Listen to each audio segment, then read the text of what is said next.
millionaire arrived at his farm and found a single black mother of triplets in the house. What he did. The shiny black Porsche stopped abruptly in front of the farmhouse, kicking up a cloud of red dust. David Wellington got out of the car, adjusting his gold Rolex, his blue eyes scanning the property with the arrogance of someone who owns everything he sees. The 200-acre farm had been purchased as an investment 3 years ago, a millionaire's whim that he never had time to visit. Until today. What the hell, he muttered as he saw children's clothes hanging on the clothesline he had never installed.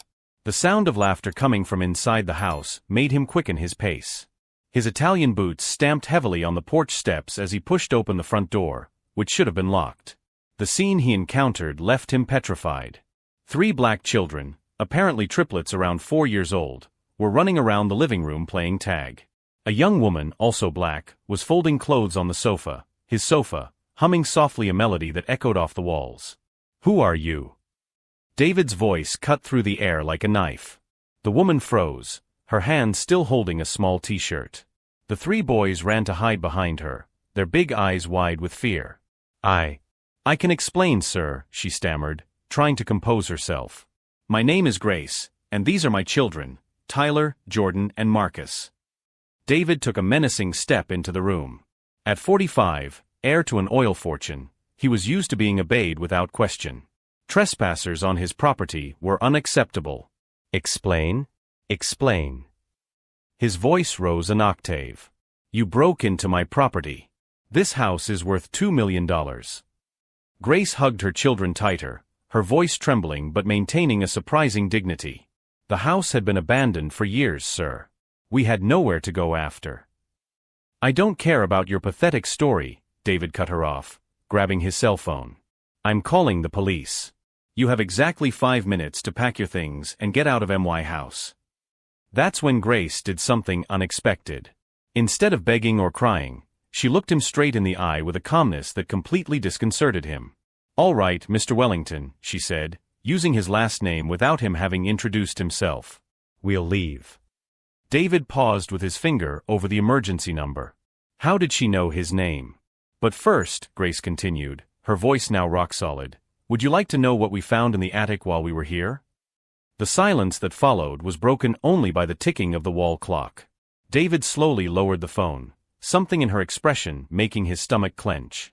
Grace smiled for the first time since he had arrived, but it wasn't a friendly smile. It was the kind of smile that carries dangerous secrets. What had that woman found in the attic of his farmhouse? And why did David suddenly feel that perhaps he should have investigated the history of that property more thoroughly before buying it? If this story of confrontation and buried secrets is piquing your curiosity, don't forget to subscribe to the channel, because what Grace discovered in that attic was about to turn David Wellington's life completely upside down. David slowly put his phone away, his eyes never leaving Grace's face. Something about her demeanor bothered him deeply. There were no tears, no desperate pleas as he would have expected from a poor trespasser being evicted. "The attic," he laughed dismissively. "Lady, I bought this property 3 years ago.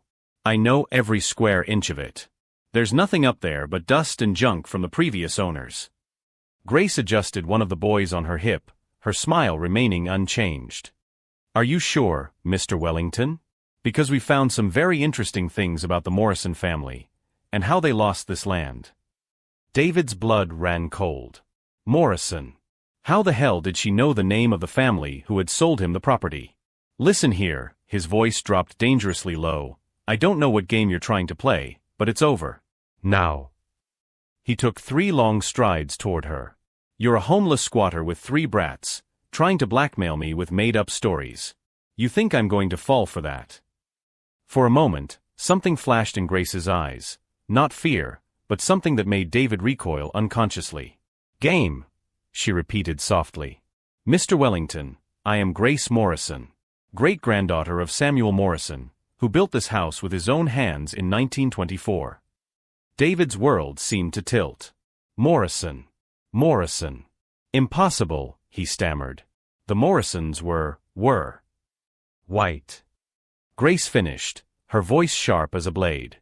"My great-grandfather was white, yes. My great-grandmother was a freed black woman whom he loved against all the conventions of the time. They built a family here, raised children, prospered." Her voice hardened. Until people like you decided our land was worth more in your hands. David felt the ground disappearing beneath his feet, but his arrogance prevented him from admitting anything.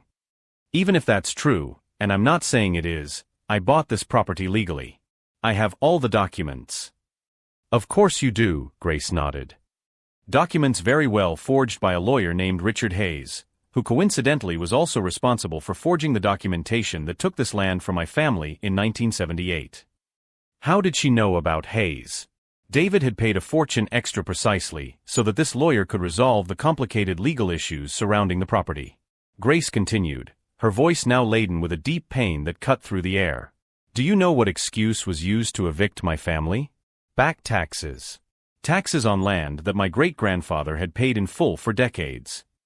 She looked him straight in the eye. The same taxes that mysteriously doubled in value the week before the collection. The triplets had stopped playing, sensing the tension in the air. Tyler, the bravest of the three, tugged at his mother's skirt. Mommy, is this man going to make us leave? David looked at the children and felt an irrational hatred. How dare they stand there, in the house he had bought, looking at him as if he were the villain. Look, he said, his voice dripping with contempt, I don't care about your family stories. I don't care if you're the great-granddaughter of whoever. I bought this property, I pay the taxes, I decide who stays here.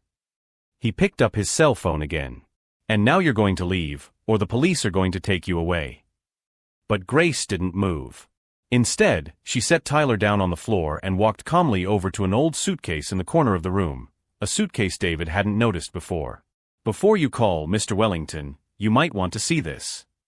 She opened the suitcase and pulled out a worn leather briefcase filled with yellowed documents. David's stomach clenched as he recognized some of the papers. They were identical to the ones Hayes had shown him during the purchase. This folder, Grace said softly, contains the original property documents. Purchase contracts, birth, marriage, and death certificates for 4 generations of the Morrison family. But the most interesting, she smiled again, are the letters. What letters? David tried to sound confident, but his voice came out hoarse. Grace pulled out a sealed envelope. Letters my grandfather wrote, but never had the courage to send. Letters detailing exactly how Richard Hayes and his clients conspired to steal land from black families throughout the region. She looked at David with an expression that made him gulp.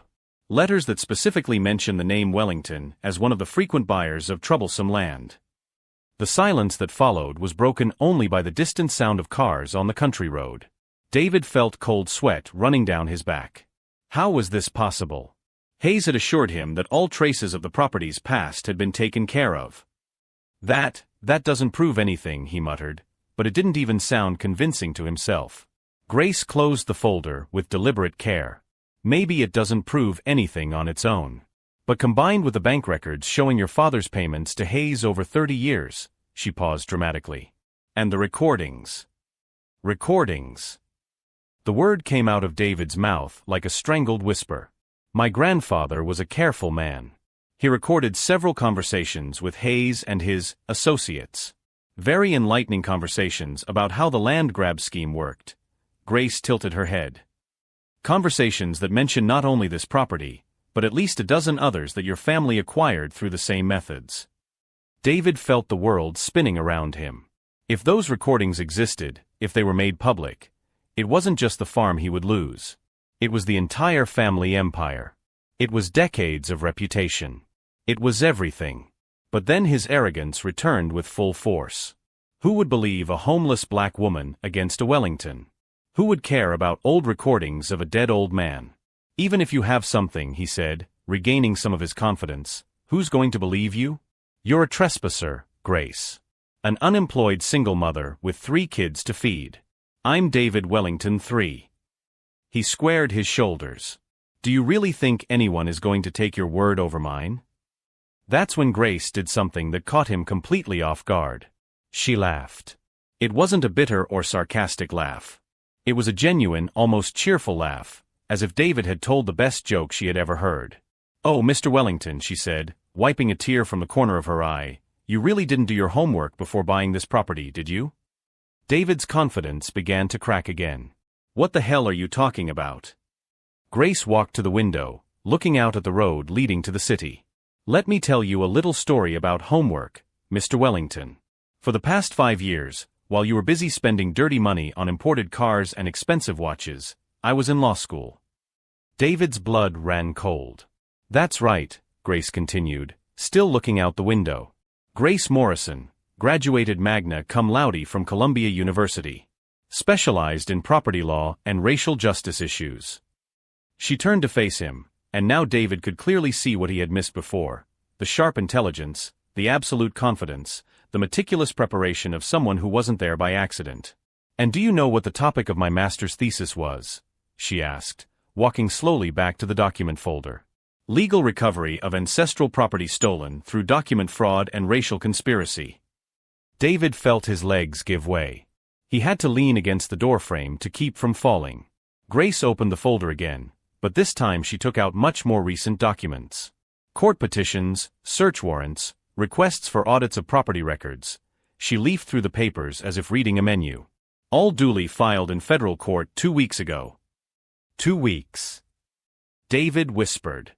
2 weeks, Grace confirmed. Interestingly, exactly the same amount of time that my children and I have been living in this house. Our real home.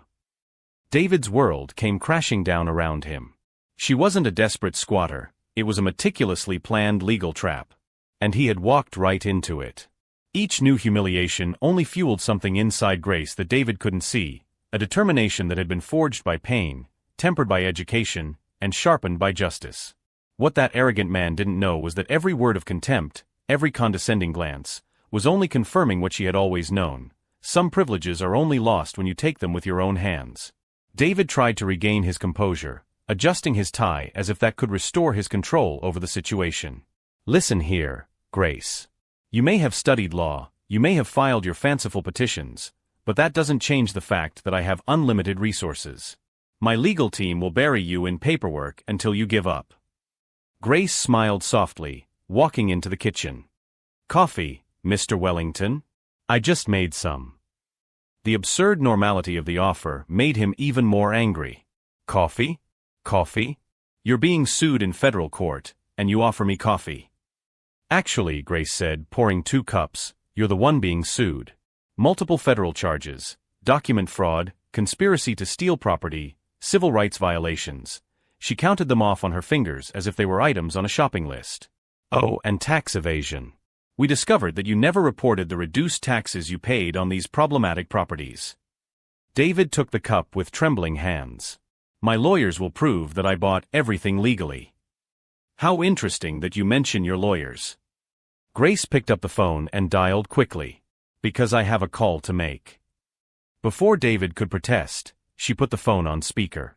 The call was answered on the first ring. "Grace. How is my favorite lawyer?"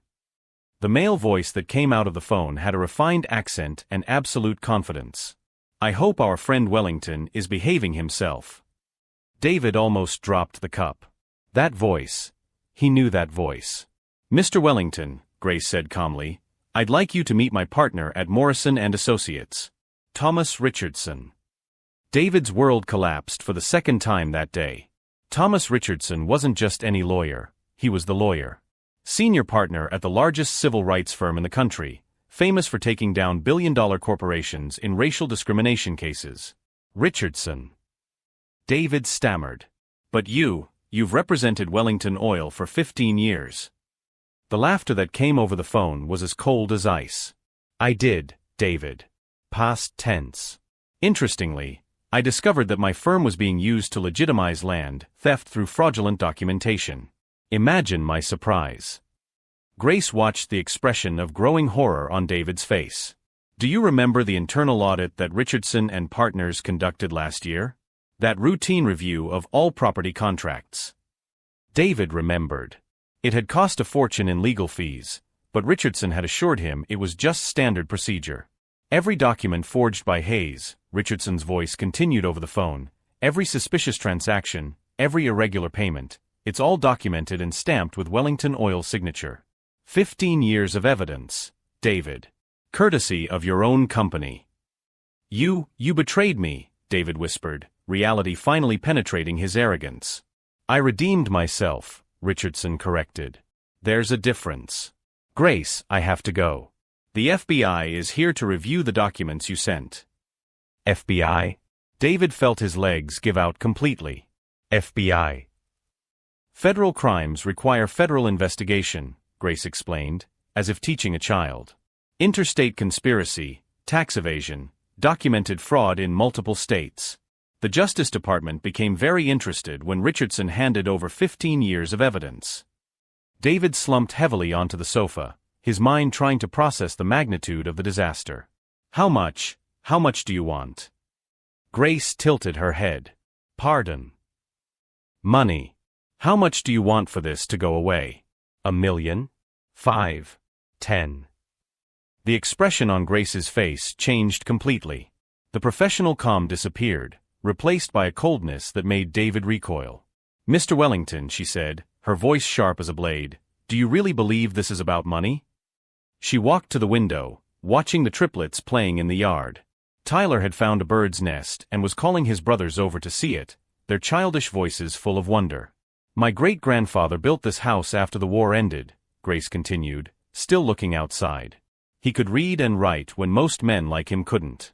He saved every penny for years to buy this land legally, paid his taxes religiously, raised a family here. She turned to David, tears glistening in her eyes. My grandmother was born in this house. My father took his first steps on this porch. And you stole it all with a pen and some forged documents. David tried to speak, but Grace cut him off. You want to know how much I want? I want my children to grow up in the house their ancestors built. I want every family that lost their land to schemes like yours to get back what is rightfully theirs. I want men like you to learn that privilege is not a license to steal. Grace's cell phone vibrated. She glanced at the message and smiled, but it wasn't a friendly smile. Ah, how perfect. Mr. Wellington, it seems the media has discovered our little situation here. She held up her phone screen. CNN, The Washington Post, The New York Times. They're all on their way. David turned completely pale. How did they find out? Because I told them. Grace put her phone away. A young black lawyer reclaiming ancestral land stolen by an oil dynasty? A millionaire CEO confronted with evidence of decades of fraud. She laughed. That's exactly the kind of story the media loves. The distant sound of helicopters began to grow on the horizon. David rushed to the window and saw 3 dots rapidly approaching. No, no, no, he muttered, desperately grabbing his phone. Richardson, pick up. Pick up. But Richardson's number went straight to voicemail. Grace watched David panic, frantically calling numbers that didn't answer, sending messages that weren't replied to. It was almost tragicomic to watch a man who had controlled empires with the flick of a finger now completely powerless. You know what the most interesting part of all this is? Grace asked conversationally, picking up Tyler when he ran inside, frightened by the noise of the helicopters. David stopped dialing, looking at her in despair. Richardson wasn't the only lawyer who discovered your little operation. It turns out Hayes kept backup copies of everything, as a kind of life insurance. Grace rocked Tyler gently. When he died last year, his widow found a safe full of evidence. Guess who she called first? David felt as if the ground had completely disappeared beneath him. Hayes' widow. A very interesting woman, Mrs. Hayes. Very concerned with justice, especially after discovering how her husband had acquired all that wealth. Grace smiled. She will be a very eloquent witness at your trial. The helicopters were now clearly visible, and David could see cars approaching rapidly on the dirt road. Grace, he pleaded, all his arrogance finally crumbling, please.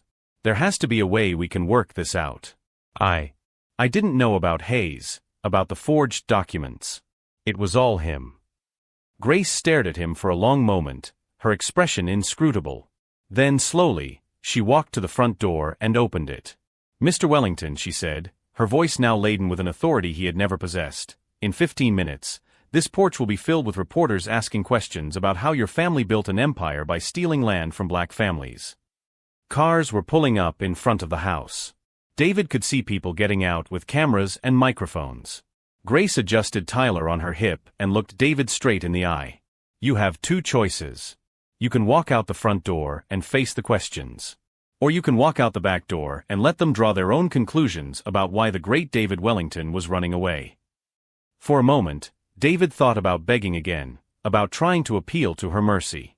But when he looked at Grace Morrison, mother, lawyer, rightful heir to the land he had stolen, he saw something that made him finally understand the true extent of what he had faced. There was no mercy in her eyes. There was justice. And justice, David was learning, was far more frightening than any revenge. It was when the first voices of reporters echoed outside that David realized the true genius of Grace's plan. She hadn't just collected evidence or sued him. She had orchestrated a public trial that would destroy not only his freedom, but his reputation, his empire, and everything he held dear, under the eyes of the entire world, broadcast live to millions of people who would finally see a privileged man pay for the injustices he had committed. David looked out the window and saw his worst nightmare coming true in real time. 3 CNN vans, 2 ABC crews, helicopters flying over the property, and an army of reporters setting up equipment in the farmyard. "How did they get here so fast?" he whispered, panic finally breaking through his facade of control. Grace smiled, adjusting Jordan on her lap. "Because I called them last night. I told them today would be the perfect time for an exclusive on how one of the richest families in the country built their empire by stealing land from black communities." Last night.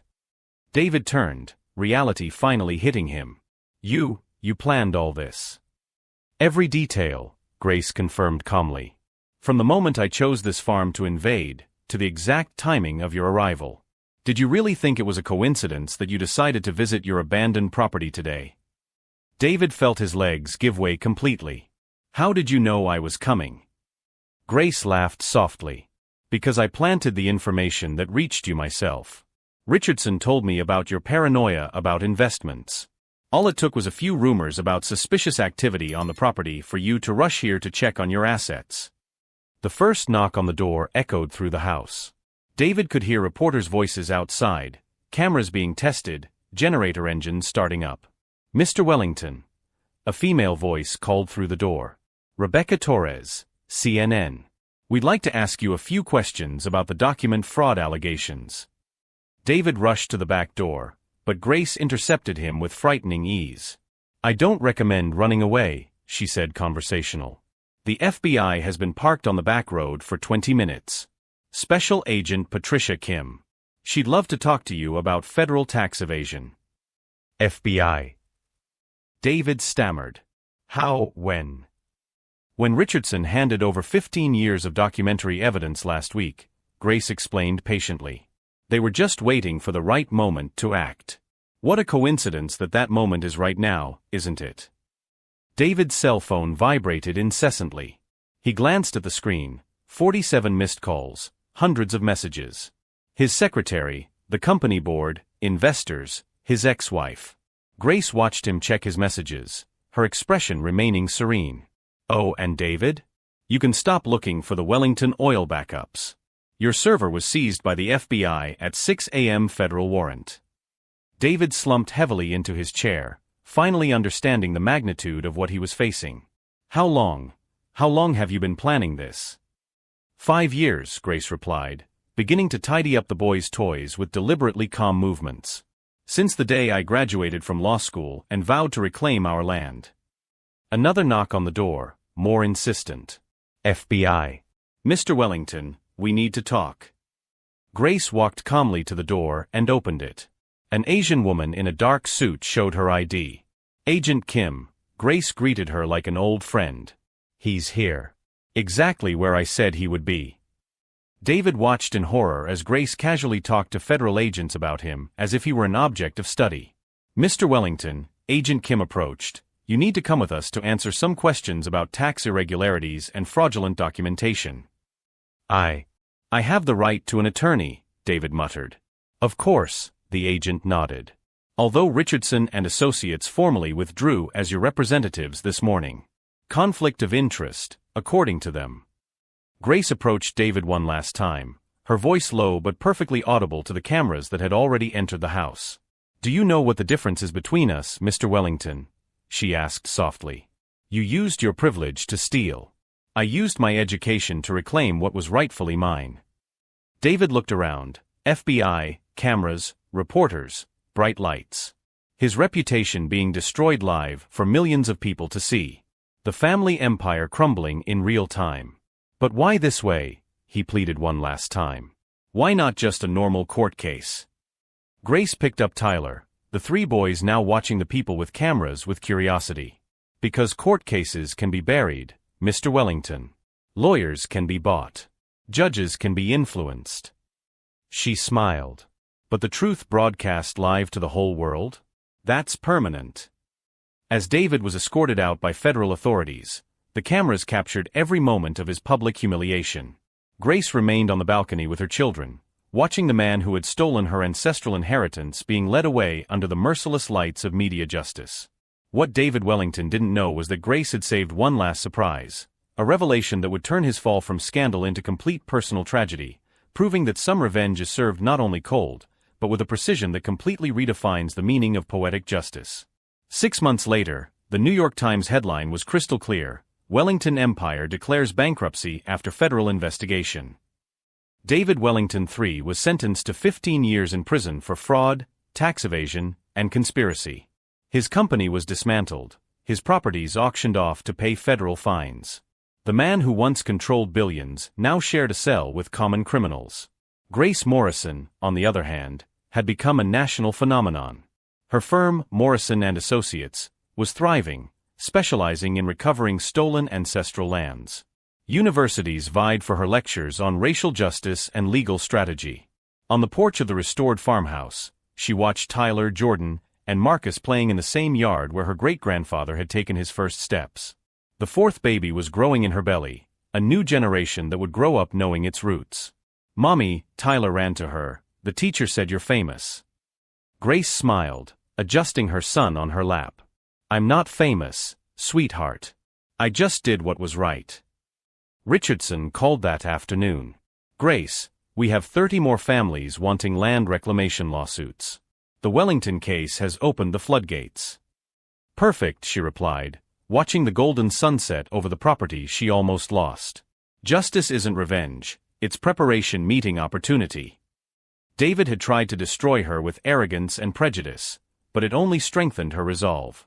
He underestimated a mother who turned pain into purpose, education into a weapon, and patience into absolute victory. The best revenge is not to stoop to your opponent's level, it is to rise so high that they become irrelevant. Grace proved that when you combine intelligence, preparation, and justice, you can bring down entire empires. If this story of overcoming adversity touched your heart, subscribe to the channel for more stories that prove that true strength comes from those who turn injustice into fuel to achieve the impossible.